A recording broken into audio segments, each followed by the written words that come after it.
আমাদের রিজভিয়া দরবার শরীফের অনেকগুলা লাশ তোলা হয়েছে, শুধু একদিন দুদিন পরে নয়, 1 বছর পরেও তুলছে। ওই ময়নামতি আপনি যাইয়া দেখেন, ওই জায়গায়ও তুলছে 10 মাস পরে। এবং এইদিকে ওই কাঠের ফুলের কাছে চান্দিরা, ওই জায়গায় তুলছে। তোলার পরে দেখতেছে যেইভাবে আছে ঠিক সেইভাবে কবর থেকে যখন তুললো, তোলার পরে দেখতেছে আরে 1 বছরের উপরে হয়ে গেছে, 1 বছর 3 দিন হয়ে গেছে কবর থেকে তুললো, তুইলা দেখতেছে আরো শুকরা নাইতেছে। বলুন না সুবহানাল্লাহ। আরে কাফনের নবী প্রেমিক যারা, তাদের কাপড়টা তো পচবে দূরের কথা, গন্ধ বের হবে তো দূরের কথা, তাদের এই শরীরটা থেকে আর সুগ্রাম বের হতে থাকবে। বলুন না সুবহানাল্লাহ। কিছুদিন পূর্ব ওই আমাদের হবিগঞ্জ, আমাদের বাহুবল হবিগঞ্জ, বাহুবল থানা, তো বাহুবল থানায় বলবাচ্চর গ্রাম, ওই গ্রাম থেকে 48 দিন পরে ব্যক্তিকে তুললো। কোথা থেকে তুললো? মাটির কবর থেকে। সে ছিল রিজভী মাওলার মুরিদ, আকবর আলী রিজভী শাহর মুরিদ। আপনি ইউটিউবে সার্চ দেন, এখনো পাইবেন। ইউটিউবে যাইয়া ঘরে যাই সার্চ দিবেন। তো আকবর আলী রিজভী শাহর একজন মুরিদ, সে একজন আলেমও না, সাধারণ একজন মুরিদ। রিজভী মাওলা ওয়াজ করলে সামনে আয়েশা বসতো, বৈশা বাবা জানার ওয়াজ শুনতো, ইমানে বয়ান শুনতো, সেই ইমানের সাথে নামাজ পড়তো, রোজা রাখতো। তো সে যখন ইন্তেকাল করলো, ইন্তেকাল করার পরে কিছুদিন পূর্বে বৃষ্টি হয়েছিল, তো বৃষ্টি হওয়ার পরে কবরে পানি চলে গেছে। 1 দিন 2 দিন 3 দিন পর্যন্ত কবরে পানি।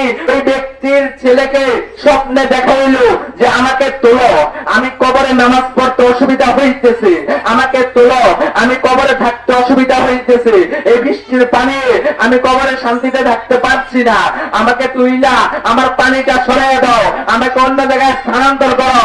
তখন তার ছেলে মনে করেছে আরে এটি তো স্বপ্নে অনেক কিছু দেখি, এটা তো মনে হয় সাধারণ কোনো বিষয়।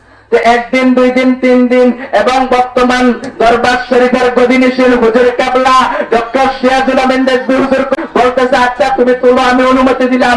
তখন ওই জায়গায় যাইয়া কবর থেকে যখন রিজভী মাওলার মুরিদটাকে তুললো, তুইলা দেখতেছে যেইভাবে ছিল ঠিক সেই লোক, আরে সুগন্ধি বের হতেছে। বলুন না সুবহানাল্লাহ। আরে পানির নিচে একদিন থাকলে তো মানুষ শেষ হয়ে যায়। আর মৃত ব্যক্তি এন্তেকাল করছে, তাও আবার 48 দিন পরে এন্তেকাল করছে, 48 দিন পরে কবর থেকে তুলছে। তুইলা দেখতেছে পানির নিচে 3 দিন ছিল এমনিত লাশ, তবু কাপড়ের যে দেহটা, সে দেহটাও পড়ছে না, মাটিয়ে খাইছে না। বলুন না সুবহানাল্লাহ। ঠিক যেমনি ছিল সেমনি আরো শুকরান বেড়েছে, হাজার হাজার মানুষ দেখতে আসছে। আয়েশা দেখলো আরে রিজভী মাওলার গোলামের যদি এই অবস্থা হয়, আকবর আলী রিজভী শাহর কি অবস্থা আছে? বলুন না সুবহানাল্লাহ। আর আকবর আলী রিজভীর যদি এরকম হয়, আলা হযরতের কি অবস্থা? আলা হযরত যদি এরকম হয়, তাহলে আমাদের ইমাম আবু হানিফার কি অবস্থা? বলুন না সুবহানাল্লাহ। আমাদের আবু হানিফার কি এই অবস্থা হইলে আব্দুল কাদের জিলানী রাদিয়াল্লাহু তাআলা আনহুর দেহ মোবারকটা কি অবস্থা? আব্দুল কাদের জিলানী রাদিয়াল্লাহু তাআলা আনহুর এই অবস্থা হইলে সাহাবায়ে কেরাম আবু বকর সিদ্দিক, ওমর, ওসমান, আলী মাওলা কি অবস্থা? ওই আলী মাওলার কি অবস্থা হইলে আমার নবীর রওজার কি অবস্থা? নারে তাকবীর, নারে তাকবীর,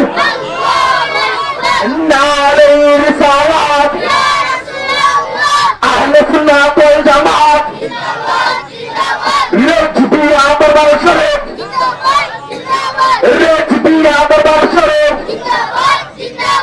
আপনি দেখেন যে একজন ওলি জিনার গোলামি করতো, জিনার কাছে বায়তে রাসূল গ্রহণ করছে, মুরিদ হয়েছে। আপনি আজকে যে ইউটিউবে সার্চ দিবেন, বলবেন যে হুজুর আয়েশা একটা বানাইয়া বক হয়ে গেছে। আরে একটা ভিডিও না, আপনি যদি রিজভী মাওলার এরকম ঘটনা দিয়ে সার্চ দেন, ওই চান্দিনারটাও আসবে, ময়নামতিরটাও আসবে, আপনার ওই হবিগঞ্জেরটাও আসবে। এছাড়া ব্রাহ্মণবাড়িও তুলছে, ব্রাহ্মণবাড়িও আপনারা জানেন 2 জায়গায় কামালউদ্দিন রিজভী, সে একজন মাওলানা ছিল, তার সম্পত্তির হাঙ্গামা দাঙ্গামা লাগার কারণে তার কবরটা বলতেছে তোমার তার লাশ তোমরা তুলে নাও। যখন তার ছেলে সন্তান কি করলো, লাশ তুলছে 3 মাস পরে, যেমনা সেমনা আর সুগ্রাম বাড়তেছে। বললো সে আলেম ছিল এবং রেজবি মাওলার মুরিদ ছিল, রেজবি মাওলার খলিফা ছিল। তো এতজন অসংখ্য অসংখ্য রেজবি মাওলার মুরিদের এই অবস্থা হইলে রেজবি মাওলার কি অবস্থা আমরা এখনো চিনি নাই। আরে মানুষ বাড়াইছে আল্লাহ কিসের কারণে? প্রেমের কারণে।